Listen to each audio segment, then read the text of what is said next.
Assalamualaikum warahmatullahi wabarakatuh. Teman-teman, selamat datang kembali di Warung Kopi Kripto Tarakan Vision FX. Jadi di warung kopi ini kita akan update info-info terbaru seputar dunia cryptocurrency. Untuk teman-teman yang bergerak di dalam dunia kripto, baik sebagai trader maupun sebagai investor, silakan monggo mampir di warung kopi saya di warung kopi kripto Tarakan Vision FX untuk update info-info terbaru tentang perkembangan yang terjadi di dunia cryptocurrency. Oke teman-teman, untuk hari ini kita akan update informasi tentang perkembangan situasi hukum di Amerika Serikat. Ini ada sebuah berita yang cukup menggegerkan dan menggemparkan dunia cryptocurrency karena Binance sebagai market terbesar di dunia beserta CEO-nya yaitu CZ itu sedang menghadapi persoalan hukum yang cukup serius di Amerika Serikat. Oke, kita akan lihat beritanya teman-teman dari CoinDesk.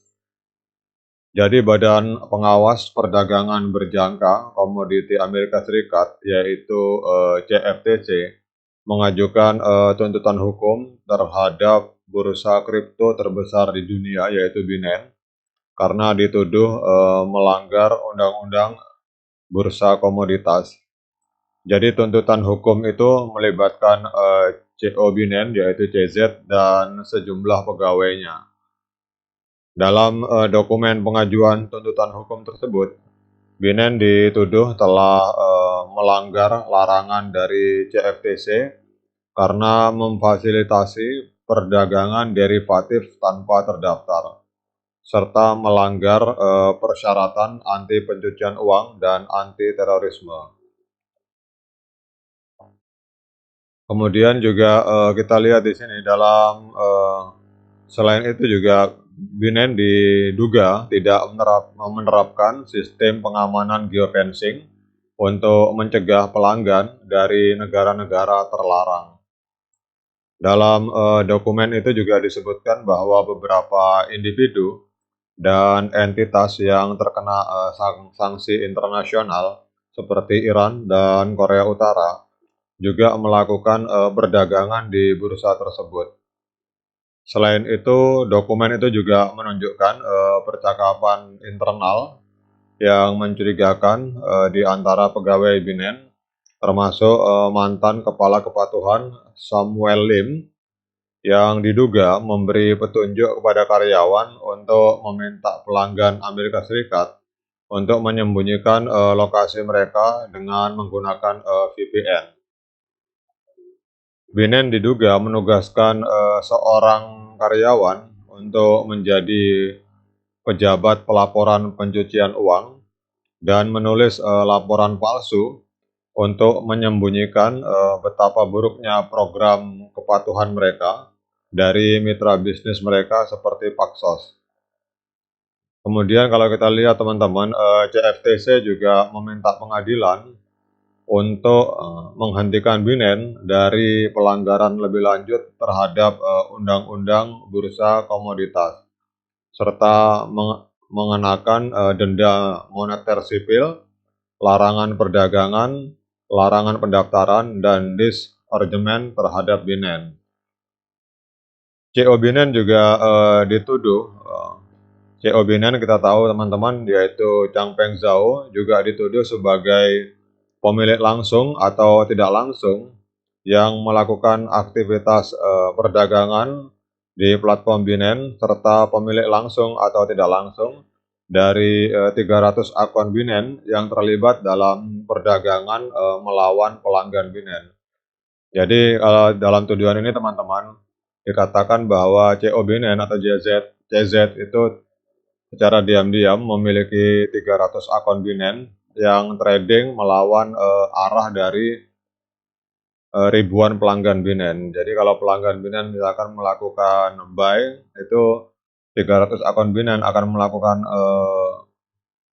sell atau sebaliknya untuk mendapatkan keuntungan dari perdagangan yang dilakukan oleh member Binance di dalam platform perdagangan Binance.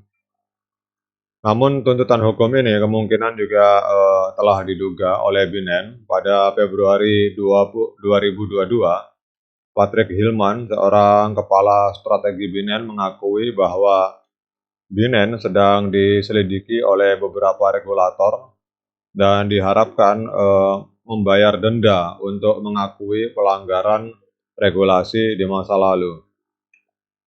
Dokumen tuntutan hukum itu juga mengindikasikan bahwa CFTC memiliki akses ke ponsel Binance dan mampu mengumpulkan percakapan grup dan pesan teks signal dari ponsel tersebut. Dokumen itu juga menyiratkan bahwa karyawan Binance termasuk Changpeng Zhao atau CZ menggunakan aplikasi Signal dengan fungsi penghapusan otomatis untuk berkomunikasi satu sama lain. Jadi teman-teman, ini bukan kali pertama Binance terlibat dalam masalah regulasi. Sejak pertengahan 2021, bursa ini telah diberi peringatan oleh berbagai regulator global, termasuk Otoritas Jasa Keuangan Inggris, kemudian Komisi Sekuritas dan Bursa Australia, dan Komisi Keamanan dan Bursa Hong Kong. Kalau kita lihat teman-teman, dalam berita ini bahwa Bitcoin merosot di bawah 27.000 US dollar setelah Komisi Perdagangan Amerika Serikat yaitu CFTC mengajukan gugatan terhadap Binance dan pendirinya. Kemudian juga CZ dituduh bahwa bursa tersebut dengan sengaja menawarkan produk derivatif kripto yang tidak terdaftar di Amerika Serikat, yaitu suatu pelanggaran hukum federal. Kemudian CFTC juga menuduh bahwa Binance dan Zhao telah menawarkan dan menjual derivatif kripto ilegal kepada pelanggan di Amerika Serikat sejak setidaknya September 2019. Gugatan tersebut juga menuduh bahwa Binance tidak mendaftarkan derivatif kripto yang ditawarkannya kepada CFTC sebagaimana diwajibkan oleh Undang-Undang Federal, serta gagal. Kemudian Binance dianggap gagal mematuhi persyaratan kelayakan dan tanggung jawab peraturan CFTC lainnya.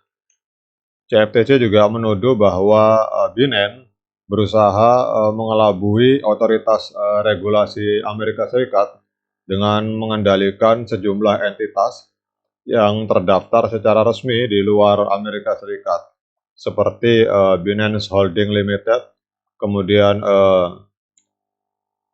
Binance International Limited, dan Binance US. CFTC juga menambahkan bahwa Binance memperoleh keuntungan besar dari penjualan derivatif kripto yang tidak terdaftar kepada pelanggan di Amerika Serikat, meskipun mengetahui bahwa tindakan ini ilegal. Jadi gugatan ini teman-teman, ini menunjukkan bahwa pemerintah Amerika Serikat semakin serius dalam menegakkan regulasi pasar kripto di negara tersebut, termasuk melalui upaya hukum. Sebelumnya Binance telah dihadapkan pada penyelidikan oleh beberapa regulator keuangan di berbagai negara termasuk Inggris dan Jepang. Kemudian Binance juga dikenal sebagai salah satu bursa kripto terbesar dan paling populer di dunia dengan volume perdagangan harian mencapai miliaran dolar. Namun bursa ini juga terus menuai kritik atas beberapa kepatuhan, termasuk tuduhan bahwa Binance memfasilitasi pencucian uang dan aktivis terorisme. Jadi demikian update informasi teman-teman. Semoga keadaan market bisa membaik ke depannya di tengah kondisi yang sangat serius bagi Binance. Semoga juga market segera pulih, atau ini hanya sekedar vote dari pemerintah Amerika, kita tidak tahu. Namun semoga informasi ini bisa menjadi literasi bagi kita semua. Sekian dari saya. Assalamualaikum warahmatullahi wabarakatuh.